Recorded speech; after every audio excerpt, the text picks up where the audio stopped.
Hello my dears and welcome back to my corner of the internet. I'm Shannon and today I've got another tea talk video to share with you guys.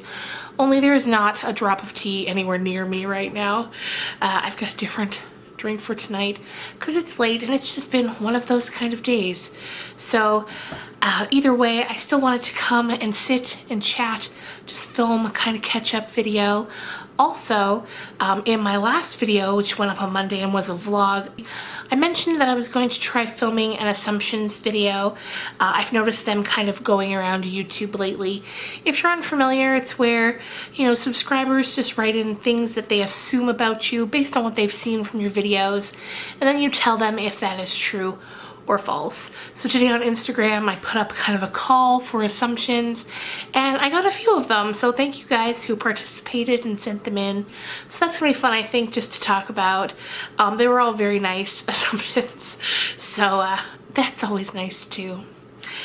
So before we get too much more into it, cheers.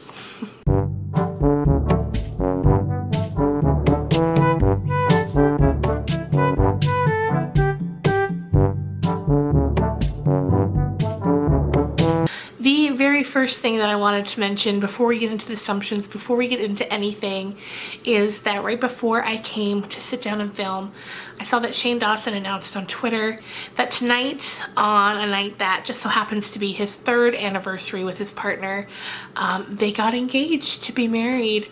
And the pictures on Twitter, they both just look so happy, and that is just such a sweet, beautiful moment. I was watching Lost with my husband, and I have it set up so when Shane tweets there's a notification, and so I got it and I looked and I had to pause the show and show him the pictures, although I'm sure he doesn't care, but he's kind and humors me when I want to share those kinds of things with him. But huge congrats to them. So exciting. There's just something always so exciting when two people announce that they're getting married. It's such a big step, and one that really just speaks volumes to the depth of the way two people feel about each other. So that is so nice. So congrats. Other than that, I don't think there's really any. Oh yes, there is. Although another thing I did see on Twitter today was actually a tweet from Hank Green, who's a massive YouTuber here. He's the brother of John Green, the author who wrote books such as like The Fault in Our Stars and whatnot. They're both YouTubers. They mentioned that they had heard, and they tweeted the tweet from Patreon, that Patreon is going to be upping the percentage that they take from creators from 5% to 8%. So this is kind of just me letting other creators know in case they, you know, your channel's growing, maybe you were tossing around the idea of starting a Patreon, and Hank's message was kind of, if it's in your mind and you want to do it now before it makes that jump from 5% to 8%. Because the existing Patreons will be grandfathered in. I haven't really started a Patreon, but I might start one now just to keep on the back burner for when my channel does get bigger, but then it'll exist right now just so that it gets grandfathered in if the time comes that I want to start promoting a Patreon. And in case you're unfamiliar, Patreon is a platform where you can set up an account, and then people who like your work and the videos you create, or any kind of content you create, whether you're a YouTuber or a writer or an artist or a musician, they can go, and for a monthly fee that they decide, starting at $1 a month and going up to, depends on the tiers that the creator has set up, but usually the first tier is $1. They can monthly donate to you to help fund your work, basically. And a lot of creators have them. I think it's great. I just don't have one yet because I feel like I'm not quite big enough. It's like there's a sweet spot in the middle where Patreon's really helpful. That's kind of after you're a tiny creator, but before you're a massive creator. Because once you're a massive creator, you don't really need the help of Patreon. But when you're, you know, a smaller channel, it can really mean the difference between being able to continue doing it or not. So I just thought I'd pass that info along because I saw that too right before I came to film. And just in case one of you guys watching might have the idea of Patreon in the back of your minds, create one now, even if you don't start promoting it now. So cheers to that.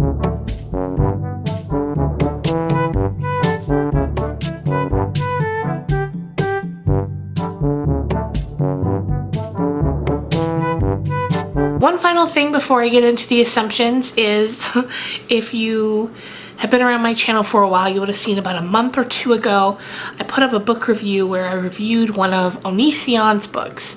Onision is a creator here on YouTube, one I'm not overly familiar with, but I picked up one of his books and I reviewed it. And you guys seem to enjoy it. Even if you didn't know who Onision was, I'm sure it was an interesting book to read about because it was a lot. It was a lot to unpack. Anyway, I recently found out that in this past December, so December 2018, he's put out a third book, and it's called Reaper's Creek, and this one has the worst rating of all three of his books, and there's a part of me that wants to pick it up and read it. So let me know in the comments below if you would be interested in seeing that. I might do it anyway, even if nobody says they're interested in it, and just post a review, but I'm curious, you guys. Curious. So, there's that. So I've got my phone here. I'm going to look up the assumptions that you guys set in and tell you if they are true or false. So the first assumption that I got was, I assume you stay up late. And that's a pretty good assumption. In my heart and my soul and my deepest, truest, purest form, I'm a night owl. And up until I was about 35 years old, I embraced it. I was like, here we are, this is what I am, let's not fight it. But once I hit 35, I was kind of like, let's try not to do this every night, maybe. And I started forming myself the habit of going to bed earlier, except for 2 nights a week. I give myself 2 nights a week to just embrace it again, and that's usually one weeknight and then one weekend night. Other than that, I try to go to bed before midnight. But like I said, before 35, I was up until 2, 3 o'clock in the morning every single night, and then up early because I have a daughter and I get her up and I get her ready for school, and it was a lot. And yeah, 35 was like that benchmark where I was like, I can't. You have to sleep like a normal person. And so yeah, I've been about 2 years now doing that.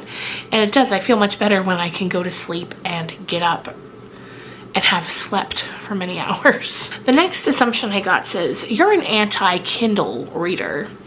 And girl, that is very true. I do not own an e-reader. I have never read a book on an electronic screen. I just can't do it. I have no desire to do it. I've just never done it. I don't know how that would feel normal and comfortable.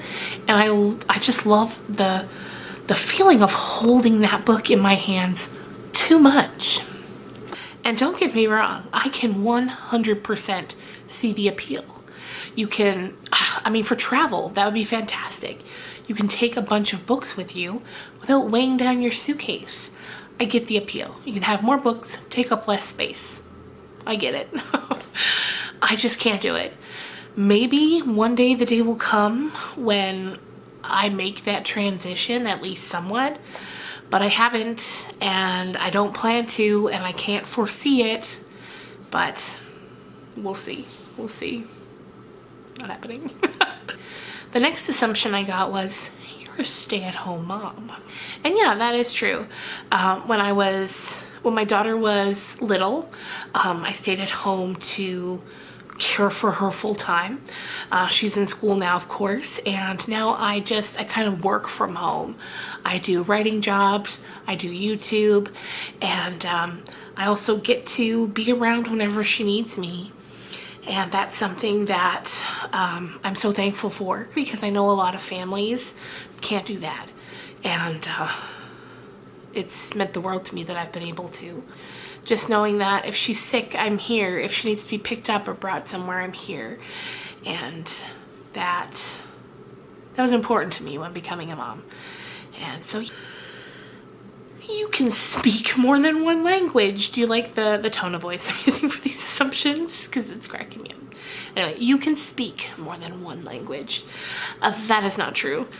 I mean, I have high school French. You know, I spoke French all through high school. If I was plopped down in France, I might be able to make my way through some conversations, basic ones, but I would love to actually brush up on it. I've recently signed up to Duolingo and I want to get more into French again because I think I know enough that if I started learning again, it would come pretty easily. Next up, you're a vegetarian. No, I'm not a vegetarian. I went through a phase last year for about, how long? From July to January, so August, September, October, November, December, January, 6 months. It's really 6 months? Wow, okay, so I went through a period last year of about 6 months where I was vegetarian, but that's about how long I lasted, and I don't see myself going back to it. I'd love to. I love the idea of not eating meat. I just love it. And I just like meat. As much as I like the idea of being vegetarian, I love meat. Although I will say this, I think if I had a private chef, you know, I think that'd be much easier to go vegetarian if you had someone cooking you up these amazing meals every day. But for myself personally, just trying to put the meals together, and then it wasn't for me. Next assumption, you love cats. That is not true.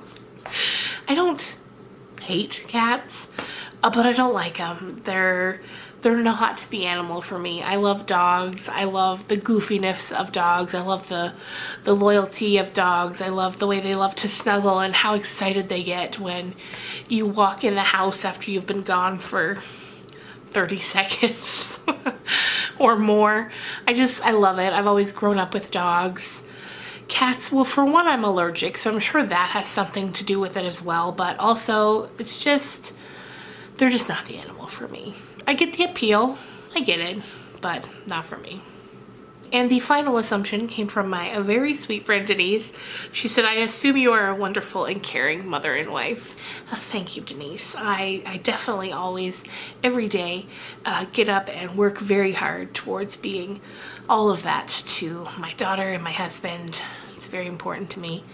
I'm definitely loving. I'm very much an affectionate, caring, loving person. I'm soft and gentle, and I think that comes across in my interactions with family, and I try very hard to be the best wife and mom that I can be. So thank you guys for sending in those assumptions, and cheers.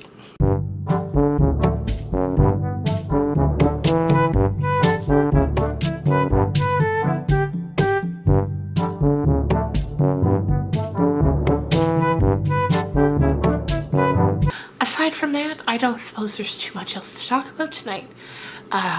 Some movies I'm looking forward to are coming out next month. A couple of scary ones. Well, one's coming out this month, and that's Us, which is a film by Jordan Peele, who made Get Out last year or the year before. And if you haven't seen the trailer, you need to watch it. It looks really scary, and Get Out was fantastic, and I can't wait to see what Us is about. And then next month we have the new adaptation of Stephen King's Pet Sematary. You guys, I am on the edge of my seat waiting for this movie to come out. I haven't been this excited for a Stephen King adaptation since 1408 with John Cusack and Samuel L. Jackson came out in the early 2000s. I'm pumped. It looks fantastic. It's getting really great early reviews, and I just can't wait to see it. Also, next month, you guys, we are just weeks away from the final season of Game of Thrones. I cannot wait to see how this series ends. It's kind of double-edged, of course. Like, I don't want it to be over because then it's over, but I can't wait to see that final season. So I'm thinking about doing a episode recap every Monday. So the episode will air on Sunday night, and then, yeah, put a video up Monday morning kind of recapping the episode, talking about it, getting pumped. There'll be spoilers, of course, so if you watch Game of Thrones, don't watch my Game of Thrones videos until after you've seen the episode. The only thing that would throw a bit of a wrench into that would be So I'd get the first episode up right away, the Monday after it aired. But then the following week, I'm going to be out of town. And so I'm not going to see episode 2 until I come back. I'll see episode 2 and episode 3 on the 3rd week. So then I guess I'll just do a 2-episode video for that one. So there'd be Game of Thrones break and then 2. You get what I'm saying. Anyway, so yeah, let me know if you'd be interested in that. I think I've mentioned it before, and a few of you have said you would enjoy it, so I think I will be doing that. And then, yeah, traveling next month as well. Lots of things happening in April. Going down south for a little over a week. Get to enjoy some sunshine, sit by a pool for, 8 days, do some shopping. It sounds amazing. So thank you guys so much for watching. One final cheers, of course.